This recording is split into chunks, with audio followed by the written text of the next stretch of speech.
அப்படிதான வார்த்தையை நாம் கேட்கலாம். ஏசாயா 9ஆம் அதிகாரம் 15வது வசனம். ஸ்திரீயானவள் தன் கர்ப்பத்தின் பிள்ளைக்கு இறங்காமல் தன் பாலகனை மறப்பாளோ? அவர்கள் மறந்தாலும் நான் உன்னை மறப்பதில்லை. ஆமேன். ஹல்லேலூயா. தலை தாழ்த்தி நாம் ஜெபிக்கலாமா? அன்பின் பரலோக பிதாவே, இந்த நல்ல வேலைக்காய் நன்றி செலுத்துகிறோம் அப்பா. இந்த வார்த்தையை உங்களுடைய கரத்தில் தருகிறோம். நீர் இடைப்பட வேண்டுமா ஜெபிக்கிறோம். பேசுகிறது நீங்கள் அல்ல, பிதாவின் ஆவியானவர் என்று சொன்ன நம்முடைய வார்த்தையின்படி பரிசுத்த ஆவியானவர் நீர் இடைப்பட வேண்டுமா ஜெபிக்கிறோம் ஐயா. தேவையான மன்னாவாக இருக்கட்டும், புசித்தவர்கள் ஆவிக்குரிய மன்னாவினால் நிரப்பி சந்தோஷமாய் கடந்து செல்ல கர்த்தர் உதவி செய்யும். இயேசுவின் மூலம் ஜெபிக்கிறோம் நல்ல பிதாவே, ஆமேன். ஹல்லேலூயா. ஸ்திரீயானவள் தன் கர்ப்பத்தின் பிள்ளைக்கு இறங்காமல், ஸ்திரீனா அம்மா, தாய் தன் பாலகனை மறப்பாளோ? அம்மா என்ன பண்ண முடியாது. குழந்தை யாராவது மறந்த தாய்ங்க இருக்காங்களா? இருக்காங்க இல்லை, ஆனாலும் ஒரு சிலர் இருக்காங்க. அதனால தான் குழந்தை என்ன பண்ணுறாங்க, சின்ன வயசுல பிறக்கும் போதே எங்கே தூக்கி வீசிட்டு போயிடுறாங்க, எங்கேயாவது ஒரு வாசலில் கொடுத்துட்டு போயிடறாங்க, இல்லைன்னா கொன்று போட்டுடுறாங்க இல்லையா. ஆண்டவர் சொல்கிறார் பாருங்க, ஸ்திரீயானவள் தன் கர்ப்பத்தின் பிள்ளைக்கு இறங்காமல் தன் பாலகனை மறப்பாளோ? அவள் மறக்க மாட்டா, ஆனால் அவர்கள் மறந்தாலும் நான் உன்னை மறப்பதில்லை. ஹல்லேலூயா, ஹல்லேலூயா. தாய் உங்களை மறந்து போகலாம், நம்முடைய தாய் நம்மை மறந்து போயிடலாம். அநேக தாய் இறந்து போயிருப்பாங்க, அவங்களுக்கு நினைவு இருந்தால் குழந்தைய அணைச்சி அணைச்சி வச்சவங்க தான். ஒரு நாள் தாய் என்ன பண்ணுவாங்க, மரித்து எங்கேயோ பரலோகத்துக்கோ எங்கேயோ இளைப்பாற இடத்துக்கு போயிருப்பாங்க. ஆனாலும் அவங்கெல்லாம் போனாலும் பரவாயில்ல, நான் உன்னை மறப்பதில்லை என்று சொல்லுகிற தேவன் நம்மோடு கூட இருக்கிறார். ஹல்லேலூயா, ஹல்லேலூயா. பாருங்க, அதுதான் ஏசாயா 44:21 வாசிக்கிறோம். யாக்கோபே, இஸ்ரவேலே, இவைகளை நினை, நீ என் தாசன், நான் உன்னை உருவாக்கினேன். நீ என் தாசன், இஸ்ரவேலே, நீ என்னால் மறக்கப்படுவதில்லை. யாக்கோபை ஆண்டவர் அதிகமாக நேசிக்கிறார். ஏசாயாவில் போய் நீங்கள் பார்த்தீங்கன்னா தெரியும், 43, 44 அதிகாரம் முழுவதும் யாக்கோபு. யாக்கோபு யாரு? ஈசாக்குடைய மகன் இல்லை, ஏசா யாக்கோபு. யாக்கோபை அதிகமாய் நேசிக்கிறாரு. அவருடைய 12 கோத்திரத்தையும் முற்பிதாக்களுக்கு கொடுத்த அந்த வாக்கு தத்தங்களை அவருடைய பிள்ளைகள் 12 கோத்திரமாக உருவாக்கி, அவர்கள் எப்பொழுதெல்லாம் சரிந்து போகிறாங்களோ, எப்பொழுதெல்லாம் பாவத்துக்குள்ளாய் போகிறாங்களோ, மீண்டுமே அவர்களை தட்டி எழுப்பி நிறுத்துகிறார். ஹல்லேலூயா. ஏன்னா அந்த உடன்படிக்கையை அவர் மறப்பதில்லை. ஹல்லேலூயா. தன்னுடைய தகப்பனுக்கு கொடுத்த ஆபிரகாம் ஈசாக்கு கொடுத்த அந்த உடன்படிக்கையை அவர் என்ன பண்ணல, மறக்கலை. அதனால தான் சொல்லப்பட்டிருக்கிறது, யாக்கோபை அதிகமாக நேசிக்கிறார். யாக்கோபே, இஸ்ரவேலே, இவைகளை நினை, இது வரைக்கும் செஞ்சதெல்லாம் நீ நினை. நீ யாரு? என்னுடைய தாசன், நான் தான் உன்னை உருவாக்கினேன், நீ என்னுடைய தாசன். இஸ்ரவேலே, நீ என்னால் மறக்கப்படுவதில்லை. ஹல்லேலூயா, ஹல்லேலூயா. அதே அடுத்த வசனம் வாசிங்களேன், 44:22. உன் மீறுதல்கள் மேகத்தை போலவும், உன் மீறுதல்களை மேகத்தை போலவும். அப்ப என்ன யாக்கோபு பண்ணியிருக்காரு?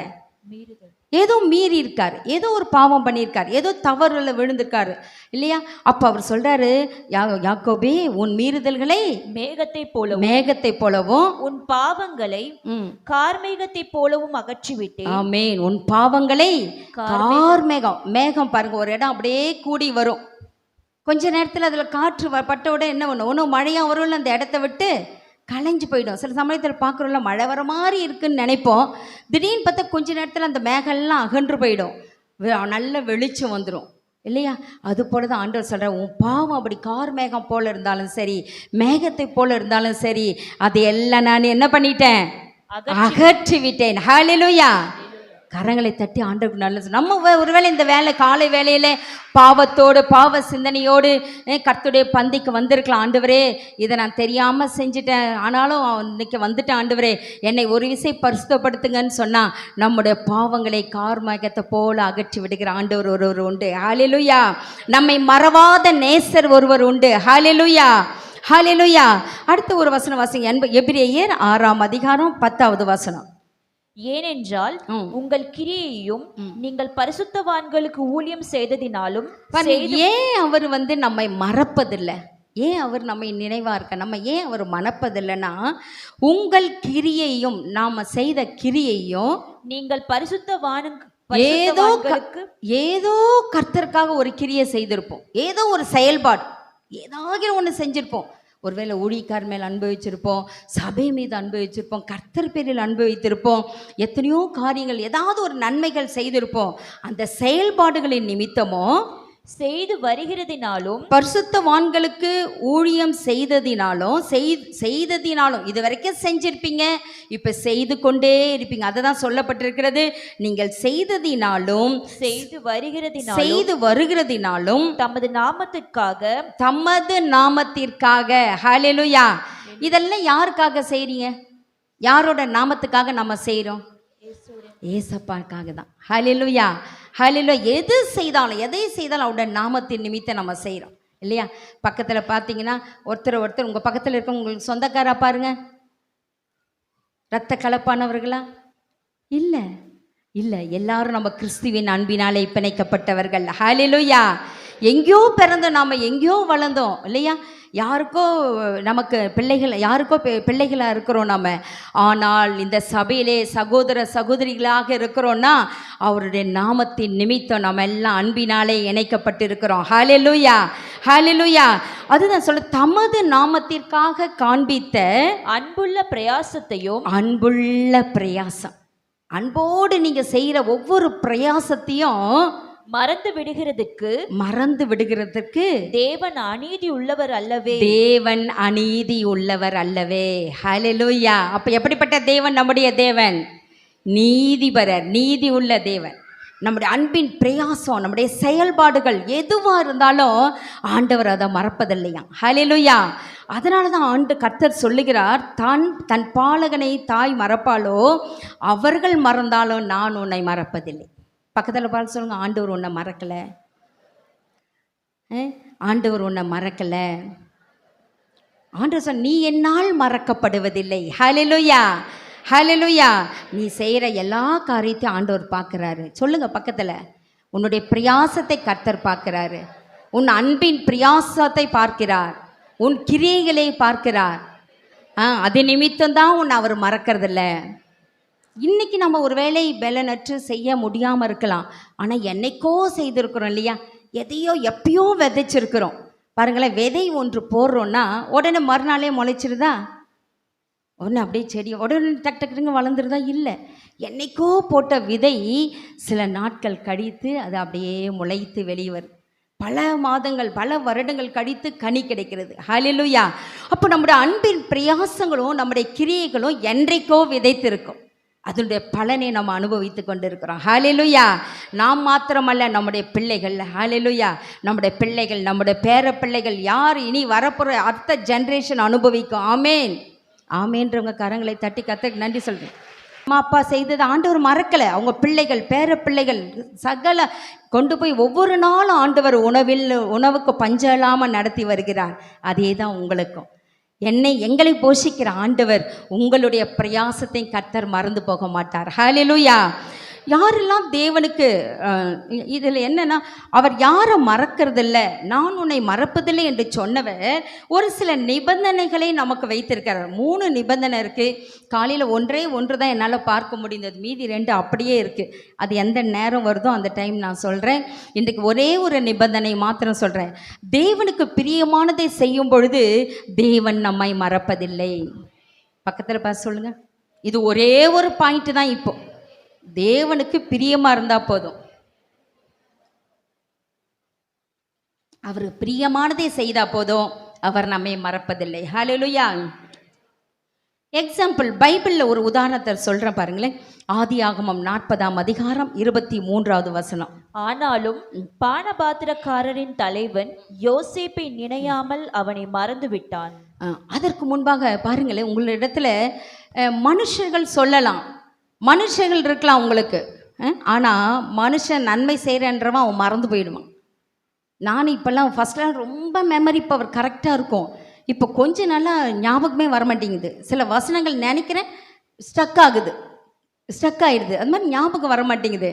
மனுஷர்கள் நம்ம மறந்து போகலாம், ஆனால் தேவன் உங்களை மறப்பதில்லை. ஹல்லேலூயா. மனுஷன் உங்கள் நண்பர்கள் மறந்து போயிடலாம், எல்லாம் மறந்து போயிடலாம், ஆனால் ஆண்டவர் உங்களை மறக்கிறது இல்லை. ஹல்லேலூயா. நான் அதுதான் காலையில் ஒரு உதாரணம் சொன்னேன். எனக்கு நம்ம எலிமெண்ட்ரி ஸ்கூல் படிக்கும்போது ஒரு சில ஃப்ரெண்ட்ஸ் எனக்கு இருந்தாங்க. அப்புறம் ஹைஸ்கூல் வரும்போது ஒரு சில ஃப்ரெண்ட்ஸ், ஹைஸ்கூல் வந்தவொடனே கொஞ்சம் 1-2 என் கூட எலிமெண்ட்ரி ஸ்கூல் படித்த பிள்ளைங்களாம் வந்தது. அப்புறம் காலேஜ் போனவுடனே வேறு ஃப்ரெண்ட்ஸ் ஆகிட்டாங்க. இந்த பிள்ளைங்கள்லாம் வேறு காலேஜ், நான் வேறு காலேஜ். அப்போ அந்த ஃப்ரெண்ட்ஸ்லாம் ஆனால் நாங்கள் வெளியே கடைசி நாளில் என்ன தெரியுமா சொல்லுவோம், ஏய் என்னை மறந்துடாதடி, சத்தியமாக என்னை மறக்க மாட்டேன்னு சொல்லுடின்னு எல்லாம் வாக்கு கேட்டாங்க. பேபி நீ என்னை மறக்க மாட்டேன்னு சொல்லு. நிச்சயமாக நான் மறக்கவே மாட்டேன்டி, என் இருதயத்தில் உன்னை வச்சுக்கிறேன்டின்னு சொல்லிட்டு வந்தேன். அப்புறம் மறந்தே போயிட்டேன். காலேஜ் வந்து முடிச்சு பைபிள் காலேஜ் போன பாருங்க, இந்த வேர்ல்ட்லி ஃப்ரெண்ட்ஸ், இந்த இவங்களெல்லாம் மறந்துட்டேன், காலேஜ் பிள்ளைங்களெல்லாம் மறந்துட்டேன். அப்புறம் பைபிள் காலேஜ் ஃப்ரெண்ட்ஸ் தான் இருந்தாங்க. இன்றைக்கி வரைக்கும் அவங்க தான் 1-2 என் கூட இருக்காங்க. நான் நிறையா ஃப்ரெண்ட்ஸ் எனக்கு இருக்காது, ஏன்னா நான் நிறையா ஃப்ரெண்ட்ஸை ரொம்பவும் நான் அதிகமாக ஃப்ரெண்ட்ஸ் வச்சுக்க மாட்டேன். என் ஃப்ரெண்டெல்லாம் இயேசு தான். ஹல்லேலூயா. என்னுடைய எல்லா நண்பரும் இயேசு தான், மணவாளனும் இயேசு தான். ஹல்லேலூயா. இப்போ இப்படியே நம்ம அப்படி தானே எல்லாரும் வாழ்க்கையிலும் அதுதான் இல்லையா? கொஞ்ச நாள் வருவோம், கல்யாணம் ஆகும்போது அந்த கல்யாணம் பண்ணவங்க ஊரையே நம்ம மறந்துட்டு புருஷன் வீட்டுக்கு வந்தோன்னா அந்த ஊரில் இருக்கிற எல்லா ஃப்ரெண்ட்ஸையும் மறந்துடுவோம். ஆனால் ஆண்டவர் நம்மளை மறக்கிறதில்ல. ஆமென். உங்களை கரம் பிடித்தவர் மறக்கிறதில்ல. அருமையான தேவனுடைய ஜனமே, அந்த தெய்வத்தை பற்றி கொண்டா போதும், அவருக்கு பிரியமானதை செய்தா போதும். தேவனை நேர்த்தியாய் நடத்துகிறவர்.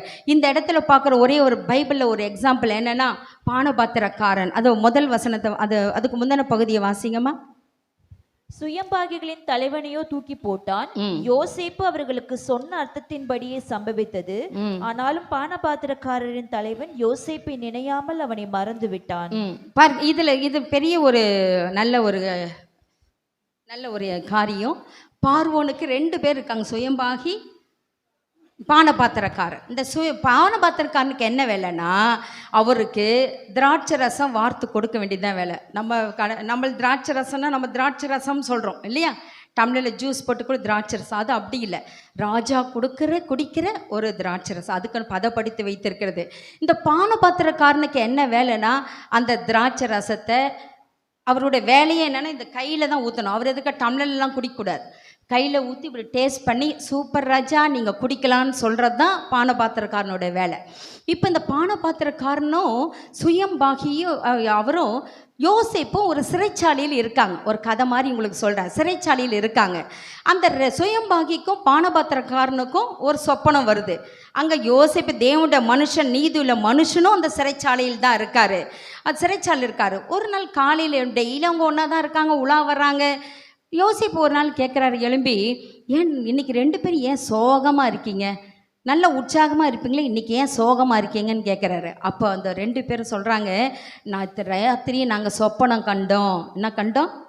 சொப்பனம்னா கனவு கண்டோம். இங்கே பாருங்கள், அழகான, அதாவது எதிர்காலத்திலே செய்ய வேண்டிய, எதிர்காலத்திலே ஒரு நன்மையை காண வேண்டிய ஒரு கனவு, தீர்க்க தரிசனமான ஒரு கனவை அவங்க 2 பேரும் காண்றாங்க. அப்போது பானபாத்திரக்காரன் சொல்கிறாரு, அதை வாசிங்க. அப்பொழுது பானபாத்திரக்காரனின் தலைவன் 8வது வசனம், சொப்பனம் கண்டோம், அதற்கு அர்த்தம் சொல்லுகிறவன் ஒருவனும் இல்லை என்றார்கள். அதற்கு யோசேப்பு, சொப்பனத்திற்கு அர்த்தம் 9வது வசனம், பானபாத்திரின் தலைவன் யோசேப்பை நோக்கி, என் சொப்பனத்திலே ஒரு திராட்சை செடி எனக்கு முன்பாக இருக்க கண்டேன். அந்த திராட்சை செடியிலே 3 கொடிகள் இருந்தது. 3 கொடி அந்த செடியில இருக்கு. அது துளிர்க்கிறதா இருந்தது. அதில் பூக்கள் மலர்ந்திருந்தது. அதன் குலைகள் பழுத்த பழங்களா இருந்தது. பார்வோனுடைய பாத்திரம் என் கையில் இருந்தது. நான் அந்த பழங்களை பறித்து அவைகளை பார்வோனுடைய பாத்திரத்தில் பிழிந்து, அந்த பழத்தெல்லாம் நாங்க பறிச்சு பார்வோனுடைய பாத்திரத்தில் அதை பிழிந்து அந்த பாத்திரத்தை பார்வோனுடைய கையில் கொடுத்தேன் என்று, அந்த பாத்திரத்தை பார்வோனுடைய கையில கொடுத்தேன் என்று தன் சொப்பனத்தை சொன்னான். அப்படி ஒரு கனவை நான் கண்டேன்னு சொன்னேன்.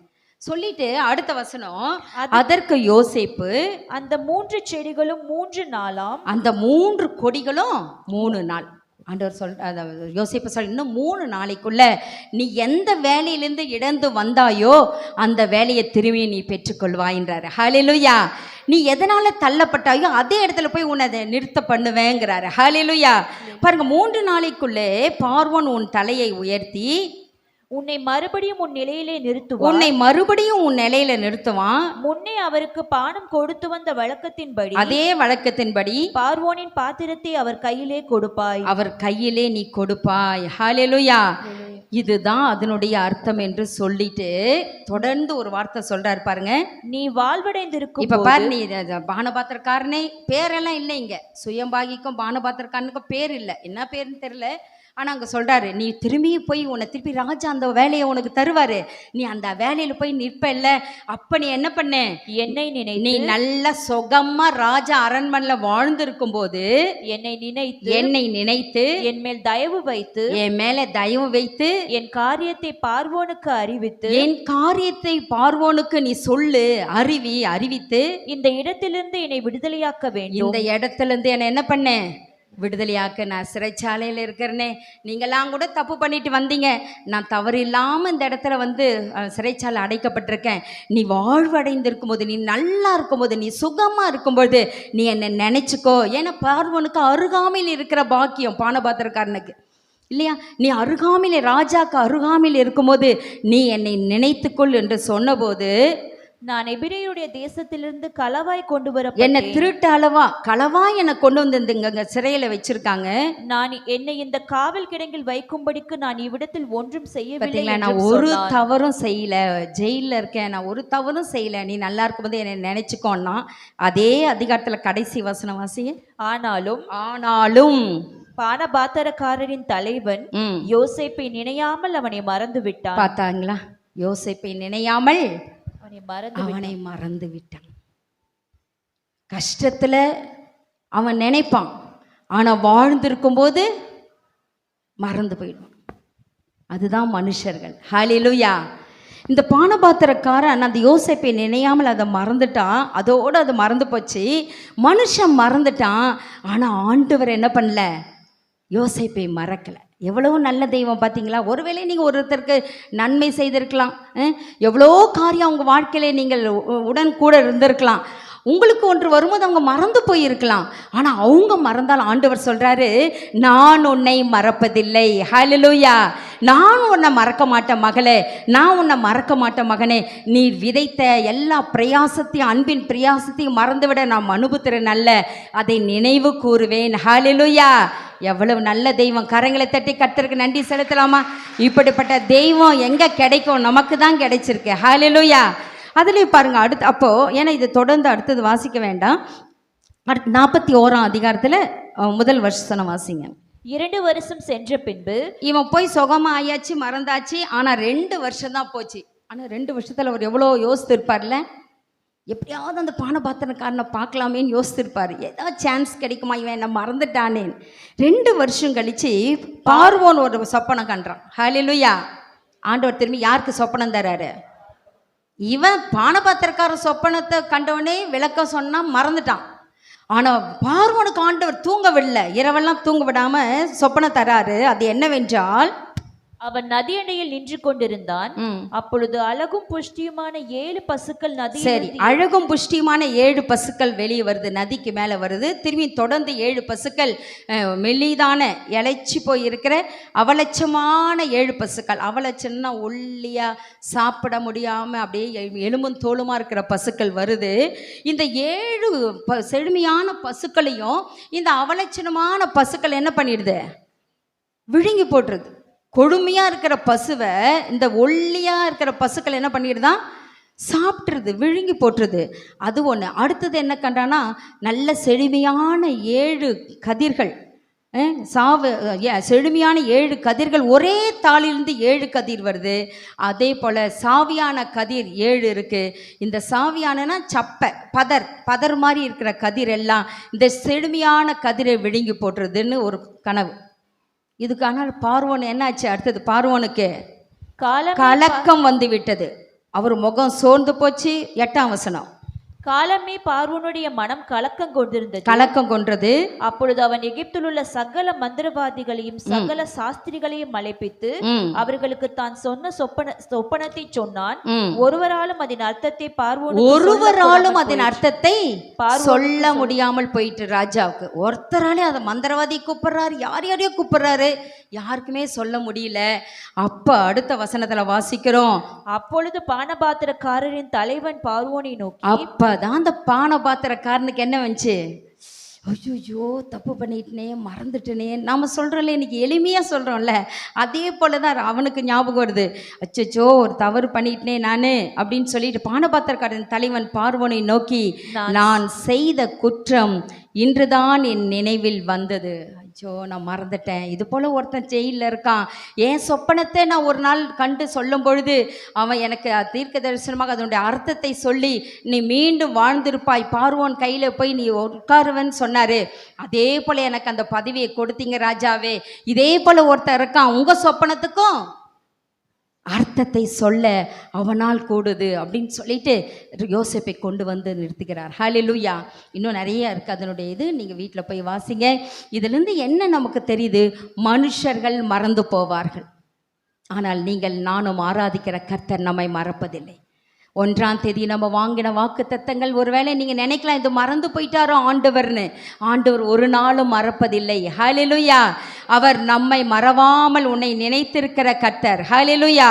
அடுத்த வசனம் கூட வாசிக்கலாம். ஆதியாகமம் 39ஆம் அதிகாரம் 1-2 வாசிங்க. ஏன் ஆண்டவர் மறக்கலை யோசேப்பு? யோசேப்பு எகிப்துக்கு கொண்டு போகப்பட்டான். பார்வோனுடைய பிரதானியும் தலையாரிகளும் அதிபதியும் ஆகிய போத்திபார் அந்த சிறைச்சாலை வெளியே கொண்டு வந்து எகிப்தில் இருக்கிற போத்திபாரின் வீட்டுக்கு கொண்டு போறான். அங்க ஒரு பதவி அவருக்கு உயர்வு தருதாரு. கர்த்தர் யோசேப்போட இருந்தார். ஏன் அவர் யோசேப்பை மறக்கலனா, கர்த்தர் யோசேப்போட இருந்தார், அவன் காரிய சித்தி உள்ளவனானான். ஹல்லேலூயா. கர்த்தர் யோசேப்போட இருந்தார். அதனால்தான் யோசேப்பை என்ன பண்ணல, ஆண்டவர் மறக்கல. கர்த்தர் உங்க கூட இருக்காரா? இருக்காரா? எங்க இருக்கிற மாதிரி கையே ஒரே இல்லையா? யார் கூடலாம் ஆண்டவர் இருக்காரு. ஹல்லேலூயா. கர்த்தர் நம்மோடு கூட இருக்கிறார், அவர் நம்மை மறந்து விட மாட்டார். ஹல்லேலூயா. ஏன் அதில் ஒரு சில காரியங்கள், எதனால நம்ம சில நிபந்தனைகளை, 3 நிபந்தனைகள் இருக்கு, அதில் ஒன்று மாத்திரம் உங்களுக்கு நான் சொல்றேன்.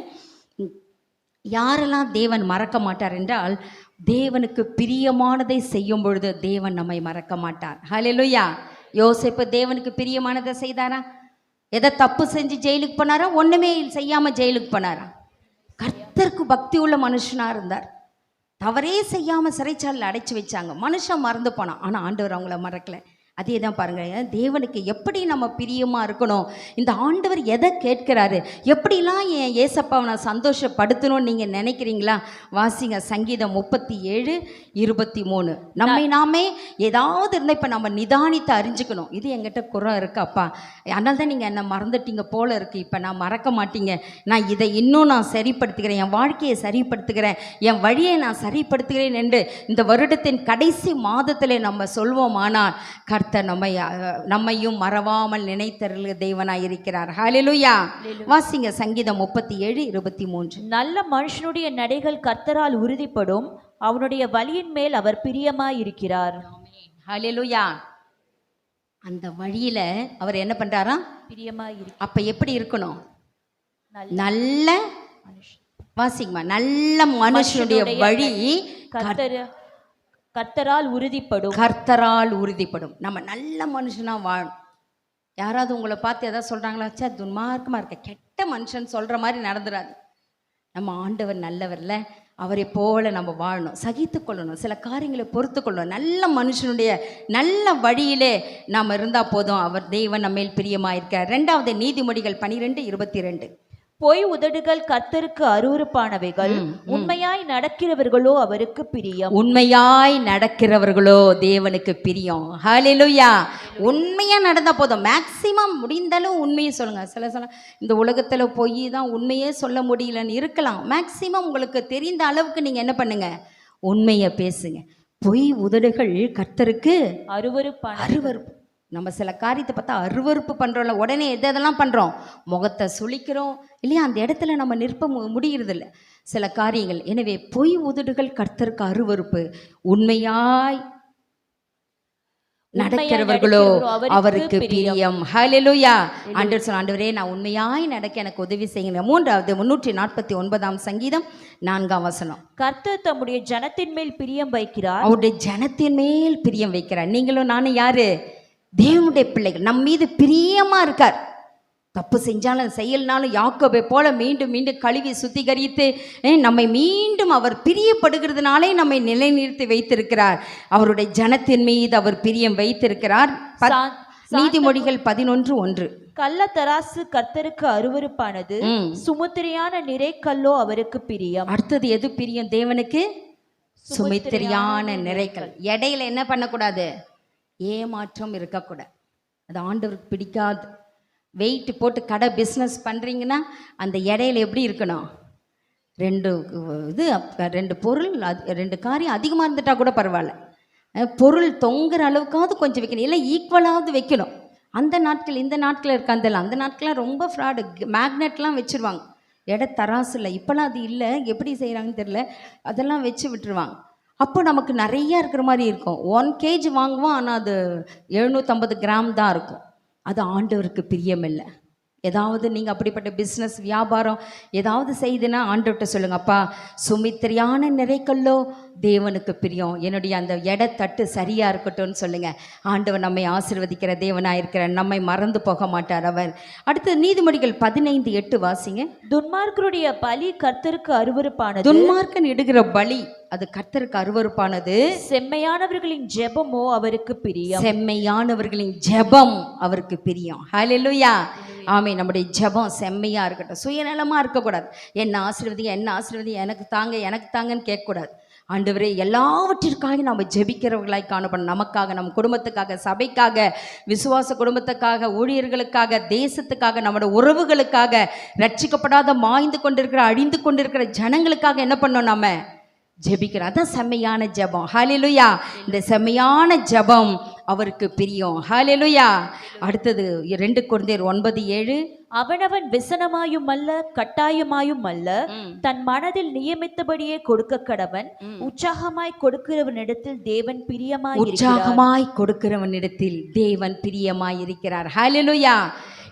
எது முடியுதோ இருக்கிறதா பாருங்க. விதவி 2 பைசா 2 காசு விதவி, அவன் பேரே அதான் 2 காசு விதவி. எத்தனையோ பேர் இருக்காங்க வேதத்தில். உள்ளத்தின் ஆழத்திலிருந்து உண்மையாக மனப்பூர்வமாக 2 காசு கொடுத்தா கர்த்தர் அதை அங்கீகரித்தார். ஹல்லேலூயா. ஆபேலின் காணிக்கை அங்கீகரித்த கர்த்தர். உற்சாகமாக எவ்வளவு இருக்கோ அதை உங்களோட மன திருப்தியோடு, விசனமாயும் அல்ல கட்டாயமாயும் அல்ல, மனதில் நியமித்தபடியே நீங்கள் கொடுங்க. கர்த்தர் அதன் மேல் பிரியமாய் இருக்கிறார். ஹல்லேலூயா. அப்போ அடுத்தது கொலோசியர் 3:20. பிள்ளைகளே உங்கள் பெற்றாருக்கு எல்லா காரியத்திலேயும் கீழ்ப்படியுங்கள். பிள்ளைகளே உங்கள் பெற்றோருக்கு எல்லா காரியத்திலும் கீழ்ப்படிங்கள். இது கர்த்தருக்கு பிரியம். இது கர்த்தருக்கு பிரியம். ஹல்லேலூயா. எங்க குட்டீஸ் எல்லாம் மேலே போயிட்டாங்க. இது அவங்களுக்கு காதுக்கு போயிருக்கணும் இல்லையா? பிள்ளைகளே உங்கள் பெற்றோருக்கு எல்லா காரியத்திலும் கீழ்ப்படியுங்கள், இது கர்த்தருக்கு பிரியம். அதனால சின்ன பிள்ளைங்கன்னு மட்டும் நீங்கள் பெற்றோராக இருக்குமா நினைக்காதீங்க. நீங்கள் இப்பொழுது பெற்றோராக இருக்கீங்க, உங்களுக்கு தாய் தகப்பன் இருக்கான்னா அவங்களுக்கு கீழ்ப்படிங்க. ஹல்லேலூயா. அவங்களை கோணாமல், அவங்கள மனம் வளர்க்காமல், அவங்கள பத்திரமாய் பார்த்துக்கோங்க. ஹல்லேலூயா. ஏன்னா நம்மிடத்திலே ஆண்டவர் கொடுத்திருக்கிற நல்ல தாய் தகப்பன், அந்த பெற்றோருக்கு நாம் கீழ்ப்படிந்து நடக்க வேண்டும். ஒருவேளை நீங்கள் உங்கள் பெற்றோர் வீட்டில் இருக்கலாம் இல்லையா, வயசான தாத்தா பாட்டியாக இருக்கலாம், அவங்களுக்கும் கீழ்ப்படிந்து நடங்க. கர்த்தர் நம்மை ஆசீர்வதிப்பாராக. ஏதாவது அவங்களுக்கு சில வயதான நாட்டில் உளருவாங்க, முரடு பண்ணுவாங்க, கொஞ்சம் அனுசரித்து அட்ஜஸ்ட் பண்ணி போகணும். நமக்கு அந்த டேலண்ட் இருக்கு இல்லையா? நாம் இந்த பெற்றோராக இருக்கிறோம், நம்முடைய வயசான அப்பா அம்மாவுக்கு நமக்கு அவங்கள பக்குவமாக நடத்தக்கூடிய அந்த பக்குவத்தை கர்த்தர் நமக்கு தருவார். சில சமயத்தில் நமக்கு கோவம் வந்துடும். என்னம்மா இப்படி சொல்கிறீங்க, என்னத்தை இப்படி சொல்கிறீங்கன்னு கோவம் வந்துடும். ஆனால் கோச்சிக்காதீங்க சரியா? கோச்சிக்காமல் பாங்க அவங்கள நடத்துங்க. ஏனென்றால் இது எல்லா காரியத்துக்கும் தேவனுடைய சமூகத்தில் நம்ம ஒரு நாள் கை கட்டி நிற்கணும். அப்போ நம்முடைய வாயின் வார்த்தைகளுக்கு கணக்கு கொடுக்கணும். எனவே உங்கள் பெற்றோர்களை பார்த்து கொள்ளுங்க, எல்லா காரியத்திலையும் கீழ்ப்படிங்க, இது தேவனுக்கு பிரியமாக இருக்கிறது. ஹல்லேலூயா. இன்னும் என்னென்ன சொல்லுங்க பார்க்கலாம். நல்ல வழியில் நடக்கணும், உண்மையை பேசணும், கள்ளத்தராசு இருக்கக்கூடாது. சுமித்திரியான நிரக்கல் தேவனுக்கு பிரியமா இருக்கிறது. செம்மையான ஜெபம் நம்முடைய வாழ்க்கையில் இருக்கணும், அது தேவனுக்கு பிரியம். உற்சாகமாய் கர்த்தருக்கு கொடுக்கணும், அது தேவனுக்கு பிரியம். பிள்ளைகள் எல்லாம் பெற்றோருக்கு எல்லா காரியத்திலையும் கீழ்ப்படியணும், அது தேவனுக்கு பிரியம். அடுத்தது இன்னும் 2 இருக்கு, நான் சொல்லி முடிக்கிறேன். எபிரேயர் 13ஆம் அதிகாரம் 16வது வசனம். அன்றியும் நன்மை செய்யவும் தான தர்மம் பண்ணவும் மறவாதிருங்கள். நன்மை செய்யவும் தானம் தருமம் பண்ணவும் என்ன பண்ணாதீங்க, மறவாதிருங்கள். மறக்காதீங்க. ஏதாவது முடிந்த அளவு செய்யுங்க. எல்லாத்தையும் கொடுக்கணுன்றதில்ல, இருக்கிறதுல கொஞ்சம் கொடுத்து உதவி செய்யுங்க. அதுவும் நம்ம பண்டிகை நாட்களாக இருக்கும், கிறிஸ்மஸ் நாட்களில் தேவனை அறியாதவர்களுக்கு தானம் தர்மம் பண்ணி நன்மை செய்து அதை செய்ய மறக்காதீங்க. இப்படிப்பட்ட பலிகள் மேல் தேவன் பிரியமாயிருக்கிறார். ஹல்லேலூயா. அப்ப இதன் மீதெல்லாம் தேவன் பிரியமா இருக்கிறார். பாருங்களேன், நன்மை செய்ய திராணி இருக்கும்போது அதை செய்ய தவறாதங்கிற.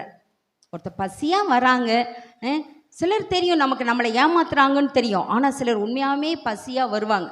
அவங்களுக்கெல்லாம் என்ன பண்ணோம், முடிந்த அளவு ஒரு 20 ரூபாய் அட்லீஸ்ட் ஒரு காஃபி டீ ஒரு பிரெட்டு சாப்பிட்ற அளவுக்காவது நம்ம அவங்களுக்கு கொடுத்து வழியில் ஆதரிக்கணும். அதுதான் நமக்கு ஆசீர்வாதம். ஆனால் பாருங்கள், நன்மை செய்து ஆண்டவர் வார்த்தை நன்மை செய்தனால நிறைய சில உபத்திரவங்கள்லாம் நம்ம அனுபவிச்சிருக்கோம். சிலர் உங்களுடைய வாழ்க்கையில் நீங்கள் கடந்து வந்திருக்கலாம் அந்த பாதையெல்லாம். நான் அப்படி தான் நினைப்பேன். நிறைய பேருக்கு நன்மை செய்துட்டு அது மூலம் உபத்திரவம் தான் பட்டிருக்கனே தவிர அதன் மூலம் திரும்பி ரிட்டர்ன் எனக்கு அந்த நன்மை வந்ததில்லை. அப்போ நினைப்பச்சே, ஆண்டவரே போதும்ப்பா, நான் நன்மை செய்து இத்தனை நன்மை செஞ்சுருக்கிறேன்ல, அதுவே போதும்ப்பா, இதுக்கு எனக்கு பரலோகம் கொடுங்கன்னு கேட்பேன். அப்போ ஆண்டவர் என்ன தெரியுமா சொன்னார், நன்மை செய்வதில் சோர்ந்து போகாதிரு. என்ன செய்ய, நன்மை செய்தல் சோர்ந்து போகாத. பரவாயில்ல, அவங்க சொன்னால் சொல்லட்டும், பண்ணட்டும், அதை விட்டு கவலைப்படாத, நீ நான் உன் கூட இருக்கிறேன், நான் உன்னை மறக்க மாட்டேன், அன்பின் பிரியாசத்தை நான் ஒரு நாளும் மறந்துட மாட்டேன் அப்படின்னு அருமையாக செல்லமாக நமக்கு சொல்வார். பாருங்க, எவ்வளோ பெரிய ஆறுதல் பார்த்தீங்களா. அதுதான் அதுக்காக தான் ஆண்டவர் அந்த வசனத்தை வைத்திருக்கார், நன்மை செய்வதில் சோர்ந்து போகாதிருங்க. நல்ல கல்யாணத்தில் சாப்பிட்டு சாப்பாடே சரியில்லைன்றவங்க இருக்காங்கல்ல, பிரியாணி சாப்பிட்டு கறி பீஸே இல்லைன்றவங்க இருக்காங்கல்ல, நல்ல ட்ரெஸ் வாங்கி கொடுத்து இந்த புடவையே நல்லா இல்லைன்றவங்க இருக்காங்கல்ல. அதெல்லாம் வரும் நம்ம காதுக்கு. இந்த காதுக்கு வாங்கி இந்த காதில் விட்டுட்டு போயிட்டே இருந்தால் சரி, நம்ம தொடர்ந்து நன்மை செய்வோம். ஹல்லேலூயா, ஹல்லேலூயா. ரோமர் 12:1-2 வாசிப்போம். அப்படி இருக்க சகோதரரே, நீங்கள் உங்கள் சரீரங்களை, இது கடைசியான தேவனுக்கு பிரியமான ஒரு காரியம். அப்படி இருக்க சகோதரரே, நீங்கள் உங்கள் சரீரங்களை பரிசுத்தமும் தேவனுக்கு பிரியமுமான ஜீவ பலியாக ஒப்பு கொடுக்க வேண்டும் என்று தேவனுடைய இரக்கங்களை முன்னிட்டு உங்களை வேண்டிக்கிறேன். இதுவே நீங்கள் செய்யத்தக்க புத்தியுள்ள ஆராதனை. இதுதான் நீங்க செய்யத்தக்க புத்தியுள்ள ஆராதனை. ஹல்லேலூயா. சகோதரன், நீங்கள் உங்கள் சரீரங்களை எப்படி வைக்கணுமா, பரிசுத்தமும் தேவனுக்கு பிரியமான ஜீவ பலியாக. தேவனுக்கு பிரியமானது எது? ஜீவ பலியாக நம்மை ஒப்பு கொடுப்பது. ஜீவ பலினா என்ன? செத்து போயிட்டுன்னா அது பாடி ஆகிடும், பணம் ஆகிடும். அனுதினமும் நம்ம சாகணும், ஆனால் உயிரோடு இருக்கணும். அனுதினமும் சாகணும், உயிரோடு இருக்கணும். பாவத்துக்கு மரித்து நீதிக்கென்று பிழைக்கத்தக்கதாக அனுதினமும் நாமே எத்தனை காரியங்கள் இருந்தாலும் தேவனுக்கு ஜீவ பலியாக நம்மை ஒப்பு கொடுக்கும்போது கர்த்தர் அதில் பிரியமாயிருக்கிறார். ஹல்லேலூயா, ஹல்லேலூயா. ஒரு 7-8 பிரியம், தேவனுக்கு பிரியமானதை உங்களுக்கு நான் கற்று தந்திருக்கிறேன். இதில் எதெல்லாம் உங்களால் முடியுதோ நீங்கள் செய்யுங்க. கர்த்தர் உங்களை மறவாமல் நினைத்திருப்பார். ஹல்லேலூயா. அவர் உங்களை மறக்க மாட்டார். ஹல்லேலூயா. கடைசியாக 143 10வது வசனத்தை வாசிக்கலாம். உமக்கு பிரியமானதை செய்ய. ஒருவேளை இதுவரை ஆண்டவரே இதெல்லாம் என்னால் செய்ய முடியல, நான் நினைச்சிருக்கிறேன் என்னால் முடியலன்னும் போது இன்றை காலை வேளையில் செய்தி கேட்கிற நீங்களும் நானும் எழும்பி நின்று ஆண்டவர் சொல்லலாம், உமக்கு பிரியமானதை செய்ய எனக்கு போதித்தருளும். எனக்கு போதிங்கப்பா. நீரே என் தேவன், நீரே என் தேவன். உம்முடைய நல்ல ஆவி என்னை செம்மையான வழியிலே நடத்துவாராக. என்னை செவ்வையான வழியிலே நடத்துவீராக. ஆண்டவரே, நீ உமது பிரியமானதை செய்ய எனக்கு போதிங்கப்பான்னு சொல். எனக்கு போதிங்க பாரு, இப்போ போதிச்சாச்சு, இப்போ கொடுத்தாச்சு, உங்களுக்கு சொல்லியாச்சு என்னென்னலாம் தேவனுக்கு பிரியம். அப்போ தான் தேவன் உங்களையும் என்னையும் மறக்க மாட்டான்னு சொல்லியாச்சு. இதில் எதெல்லாம் நமக்கு எனக்கு ஆண்டு நீங்கள் என்னை டெய்லி நடத்துங்க. சங்கீதம் 32:8 வாசிக்கிறோம், நான் உனக்கு போதித்து நீ நடக்க வேண்டிய வழியை உனக்கு காட்டுவேன், உன்மேல் என் கண்ணை வைத்து உனக்கு ஆலோசனை சொல்லுவேன் என்று சொன்ன ஆண்டவர் நம்மை வருகிற வருடம் முழுவதும் நடத்துவார். அவருக்கு பிரியமானதை செய்ய வைப்பார். ஒருவேளை இந்த வருடம் நம்ம ஃபெயிலியர் ஆகிருக்கலாம். எத்தனையோ தேவனுக்கு பிரியமில்லாத காரியத்தை செய்திருப்போம், மறந்துருப்போம், செய்யணும்னு நினச்சிருப்போம், முடியாமல் போயிருக்கோம். இந்த புதிய வருடத்தில் கர்த்தர் நம்மை செய்ய கர்த்தர் அனுக்கிரகம் செய்வாராக. அப்படியே எழுமி நின்று நம்ம ஜெபிக்கலாமா? ஆண்டவரே, உமக்கு பிரியமானதை செய்ய எனக்கு கற்றுத்தாங்கப்பான்னு சொன்னேன். என்னை மறவா இயேசுநாதா. ஒரே ஒரு அடி பாடலாம். என்னை மறவா இயேசுநாதா, உந்தன் தயவால் என்னை நம்மை மறவாத ஆண்டவர். என்னை மறவா இயேசுநாதா, உந்தன் தயவால் என்னை நடத்தும் வல்ல ஜீவ வாக்குத்தத்தங்கள் வரைந்தேனக்காய் ஈந்ததாலே ஸ்தோத்திரம். வல்ல ஜீவ வாக்குத்தத்தங்கள் வரைந்தேனக்காய் ஈந்ததாலே ஸ்தோத்திரம். ஆபத்திலே அருந்துணையே, பாதைக்கு நல்ல தீபமிதே. ஆபத்திலே அருந்துணையே, பாதைக்கு நல்ல தீபமிதே. என்னை மறவா தயவால் என்னை நடத்தும். என்னை மறவா இயேசுநாதா, உந்தன் தயவால் என்னை நடத்தும். என்னை மறவா இயேசுநாதா, உந்தன் தயவால் என்னை நடத்தும். நம்மை மறவாத ஆண்டவர் ஒவ்வொரு நாளும் நம்மை அவருடைய தயவினால் நடத்தி வருகிறார். நான் நினைப்பதற்கும் எண்ணுவதற்கும் அதிகமாய் செய்கிறவர். நான் உன்னை மறந்துவிட மனுபுத்திரன் அல்ல என்று சொல்லுகிறார். தாயானவள் தன் பாலகனை மறப்பாளோ? அவள் மறந்தாலும் நான் உன்னை மறப்பதில்லை. எவ்வளவு பெரிய வாக்குத்தத்தத்தை கர்த்தர் இந்த வருடத்தின் கடைசி மாதத்திலே தந்திருக்கிறார். உன்னை பெற்ற தாய் மறக்கவே மாட்டாங்க, உன் நினைவாகவே இருப்பாங்க. ஆனால் அவங்க மறந்து போகலாம். நான் உன்னை மறப்பதில்லை. உன்னை தேவைகளை சந்திக்கிறவன் நான் தான். ஓ, உன் தேவைகளை சந்திக்கிறவர் நான் தான். ஓ, உன்னை அழகாய் நடத்துகிறவர் நான் தான். சட்டைகளின் மறைவிலை வைத்து பாதுகாக்கிறவர் நான் தான். நான் உன்னை மறக்கல மகளே, நான் உன்னை மறந்து விடல மகனே. ஓ ஹல்லேலூயா.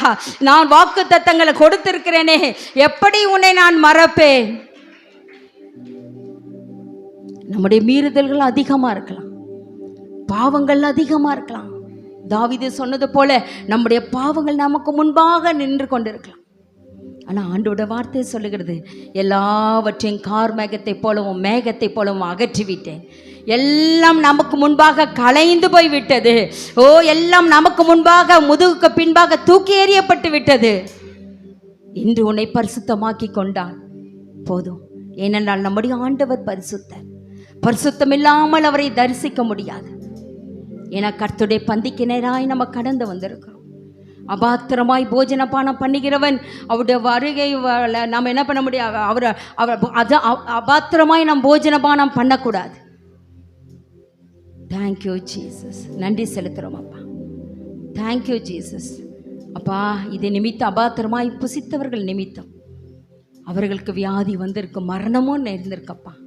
நம்மை நாமே நிதானித்து அறிந்தால் நாம் நியாயம் தீர்க்கப்படும் என்ற வார்த்தையின்படி எங்களை நாங்களே நிதானித்து அறிய, எங்களுக்காக கொடுக்கப்பட்ட பிற்கப்பட்டுக்கிற உம்முடைய சரீரத்தையும் எங்களுக்காக சிந்தப்பட்ட உம்முடைய ரத்தத்தையும் நாங்கள் புசித்து பானம் பண்ணும் பொழுதெல்லாம் உம்முடைய வருகை பரியந்தும் அதை நினைவு கூற எங்களுக்கு அனுக்கிரகம் செய்யுங்க ஆண்டவரே. இந்த ஒரு விசை எங்களை கழுவி சுத்திகரிங்க ஆண்டவர்கிட்ட சொல்லுங்க, அப்பா என்னை இந்த ஒரு விசை கழுவி என்னை சுத்திகரிங்க அப்பா, என்னை பரிசுத்தப்படுத்துங்க அப்பா, அந்த பந்தியில் கலந்து கொள்ள எனக்கு அனுக்கிரகம் செய்யுங்க ஆண்டவரே. ஓ ஹல்லேலூயா, தேங்க் யூ ஜீசஸ். நன்றி செலுத்துகிறோம் அப்பா, நன்றி செலுத்துகிறோம், நன்றி செலுத்துகிறோம், நன்றி செலுத்துகிறோம். இந்த வருடத்தில் எதெல்லாம் மறந்து போயிட்டீங்க, எதெல்லாம் மறந்து போயிட்டான்னு நீங்கள் நினைக்கிறீங்களோ அதையெல்லாம் கர்த்தர் புதிய ஆண்டிலே தர வல்லமுள்ளவராக இருக்கிறார்.